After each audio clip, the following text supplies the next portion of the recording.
Oke, kita langsung masuk aja ke pembahasan kali ini dengan satu realitas yang benar-benar lagi terjadi di depan mata kita sekarang. Nilai tukar rupiah baru aja menyentuh titik terlemahnya sepanjang sejarah. Iya, Anda nggak salah dengar. Ini bahkan melampaui level terburuk waktu krisis tahun 98 dulu.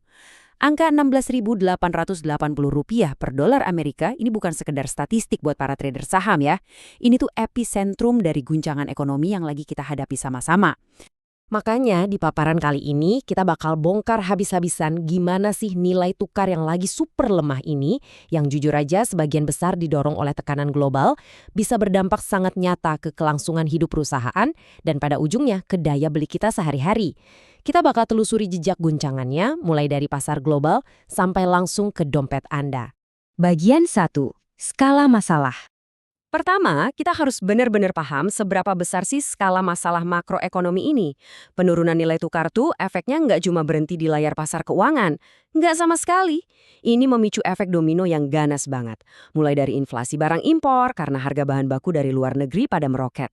Terus tekanan hebat ke APBN kita karena subsidi energi yang membengkak. Belum lagi risiko gagal bayar utang luar negeri perusahaan. Dan ujung-ujungnya, jelas, ini langsung mengancam daya beli di dompet konsumen. Ini tuh reaksi berantai yang sangat-sangat nyata. Bagian 2. Efek korporasi.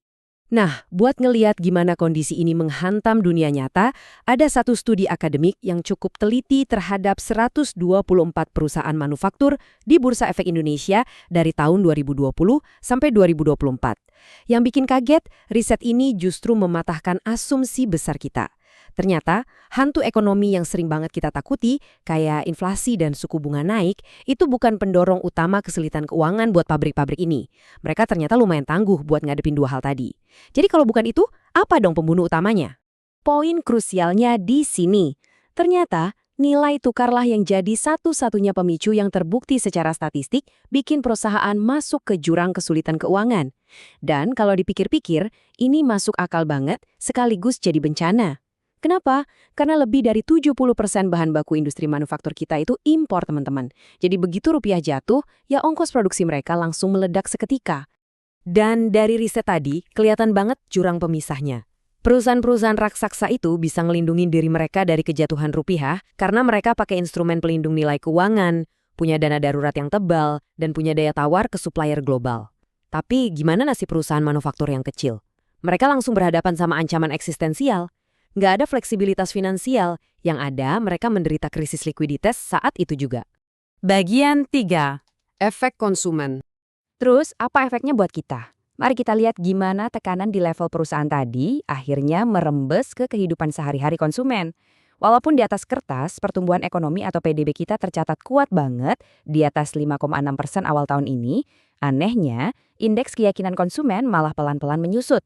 Dari 127 di bulan Januari, turun terus sampai 123 di bulan April. Kok bisa? Ya karena rumah tangga mulai was-was sama biaya hidup yang makin mahal dan pendapatan yang nggak pasti ke depannya. Pertumbuhan ekonomi makro itu kan nggak selalu langsung kerasa di meja makan keluarga ya kan? Karena konsumen ngerasa harus bersiap ngadepin benturan ini, mereka akhirnya bertindak defensif. Datanya menyoroti ada pergeseran drastis buat cari aman. Porsi pendapatan yang disisihkan buat ditabung malah naik jadi 18,2%, sementara porsi buat belanja sama bayar cicilan utang malah dipangkas. Intinya, masyarakat kita tuh lagi sibuk nembelin bantalan darurat mereka buat jaga-jaga. Bagian 4. Strategi pertahanan Bank Indonesia. Melihat sektor manufaktur dan keyakinan konsumen pada ketar-ketir, Bank Sentral kita pastinya nggak tinggal diam dong. Mereka langsung turun ke medan perang.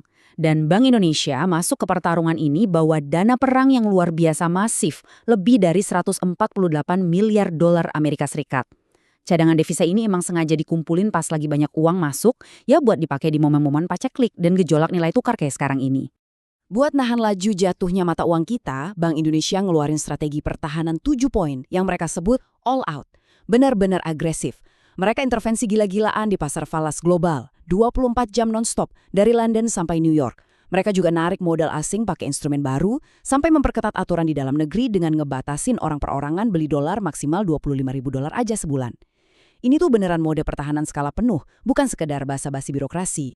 Bagian 5. Mendanai APBN.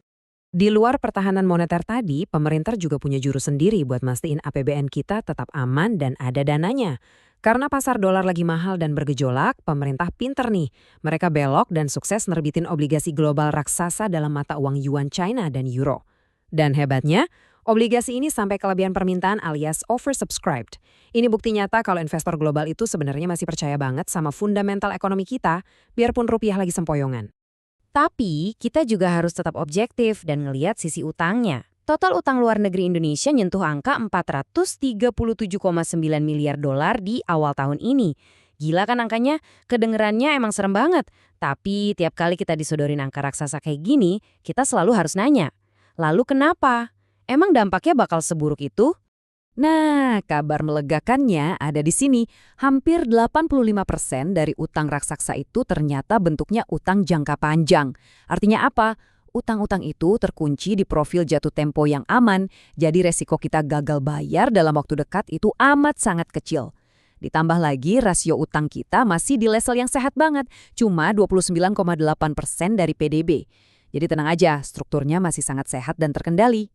Oke, sekarang kita sampai di titik kesimpulan paparan ini. Negara emang udah nurunin perisai makro yang super brilian, nilainya sampai ratusan miliar dolar buat bikin pasar stabil. Tapi pertanyaan besar yang harus kita pikirin sekarang adalah, mampu nggak perisai-perisai raksasa ini bertahan cukup lama buat nahan badai global demi melindungi dompet mikro kita sehari-hari? Ini bukan situasi yang udah selesai, ini masih terus bergerak. Dan pastinya, ini sesuatu yang harus kita pantau terus sama-sama ke depannya.